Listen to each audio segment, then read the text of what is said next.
मेरा गांव शाम के the place where I grew up. कहने को तो ये सिर्फ एक ज़मीन का टुकड़ा है, पर मेरे लिए किसी जन्नत के टुकड़े से कम नहीं है। किसी महान इंसान ने कहा था कि मज़े जगह के नहीं, मज़े तो लोगों के होते हैं।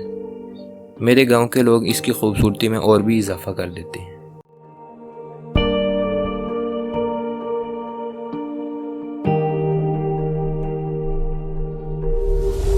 यहीं पर मेरे अब्बा व अजदाद भी दफन हैं। आज इतने सालों के बाद जब मैं अपने बचपन की यादों के बारे में सोचता हूँ तो मुझे लगता है कि अच्छी यादों के लिए पैसे का होना ज़रूरी नहीं है। एक छोटे से गांव में चंद दोस्तों और भाइयों के साथ आप ऐसी यादें बना सकते हैं जो आपको सारी ज़िंदगी नहीं भूलेंगी। तरावियाँ छोड़कर पूरे गांव में छुपन छुपाई खेलना और फिर किसी की हवेली में जिन्नों और चुड़ैलों के होने का इकरार करना। और ये बात तो जिन्नों का भी नहीं पता कि वो कभी हमारे गांव में भी थे। ट्यूबवेल पे जाके उनके मना करने के बावजूद छत से छलांगे लगाना, या फिर कभी गुड्डियाँ उड़ाते हुए छत से गिर जाना और फिर अम्मी से वादा करने के बावजूद दोबारा गुड्डियाँ उड़ाना।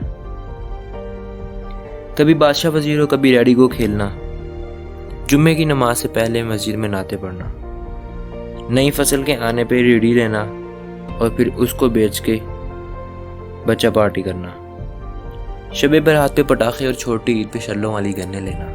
हाय। और चाचा रियाज की बर्फी और हनीफ के पकौड़ों को तो आप भूल ही नहीं ना सकते।